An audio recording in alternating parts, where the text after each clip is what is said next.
letter Tzadi was called by the great Kabbalist, the Arizal, Tzadik. He added a letter Kuf, which is the next letter in the alphabet, to the letter Tzadi. Because when you add a Kuf, it spells Tzadik, which means the righteous one, the holy one.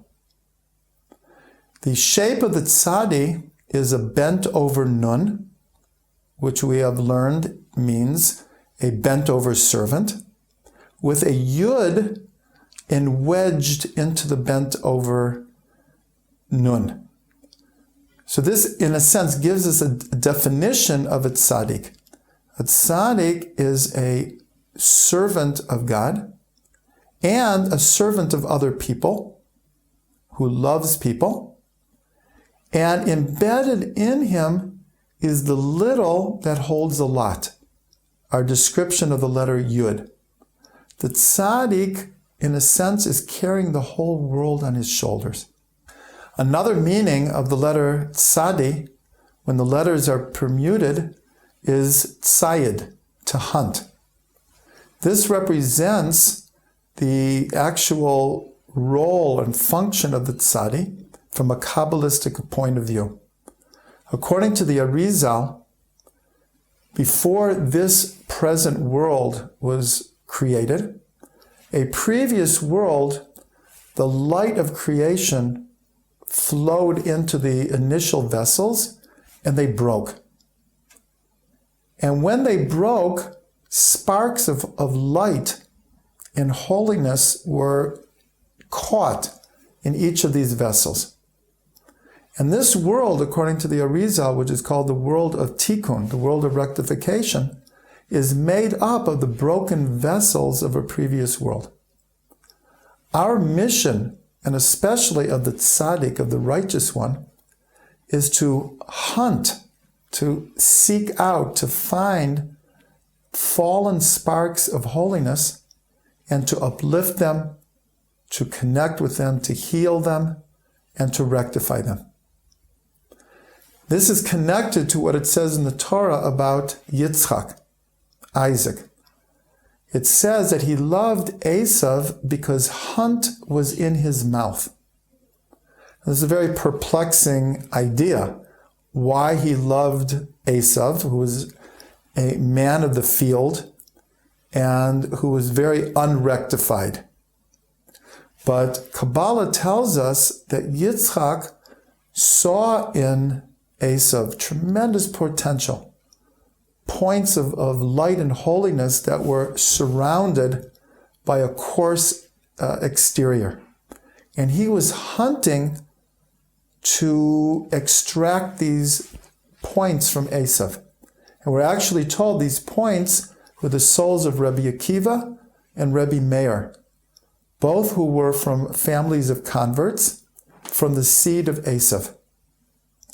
So the tzaddik, the bent over the nun who's holding up the whole world, is actually going down and seeking to uplift the physical world, the soul, and to bring them close to God. The number of the letter tzadi is 90. This is the age that Sarah was when she gave birth to Yitzchak, the first Jewish child.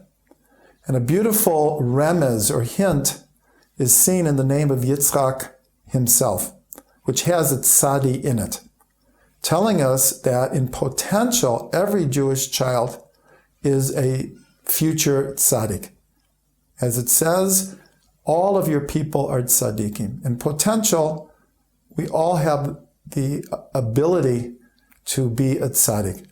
So in the name Yitzchak, the letter Yud, which equals 10, this represents the 10 tests of Avraham, one of the greatest being that he didn't have children.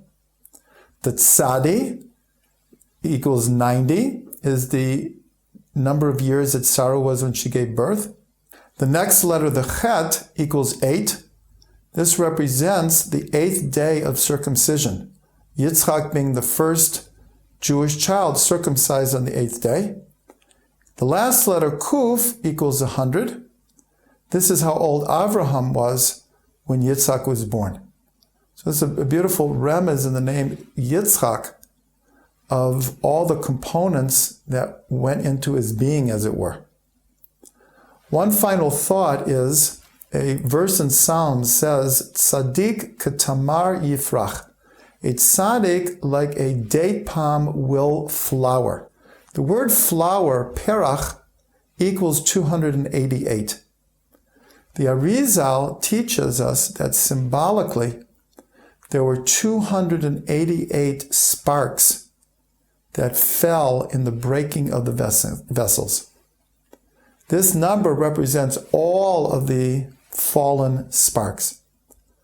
So this verse is hinting that it's the tzaddik who will redeem all of these sparks and one day make them shine. A meaningful meditation on the letter tzadi, or as the Arizal called the Tzadik, is to look inside and contact the point within that is righteous, that is holy, that can be everything that it can be. And to know, like the Tzadi who is bent over and carrying the weight of the world, we have a job and a mission to bring healing and rectification and elevation to all of the worlds.